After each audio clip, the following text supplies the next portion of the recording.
barakatuhu. Sunana Zainab Sadi wacce kuka fi sani da zeebappahtv. So za mu ƙara maimaita lambobin wayar mu ga masu wasu na tambaya lambar waya ko ta yaya za su same mu. So zan faɗa yanzu da Hausa kuma zan faɗa da Turanci.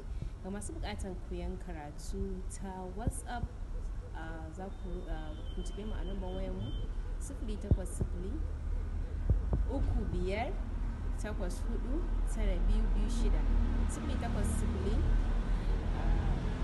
8 4 9 2 6 080 35 984 9226. Za ku iya contactar mu a wannan phone number ga wanda suke bukatar karatun mu ta online WhatsApp.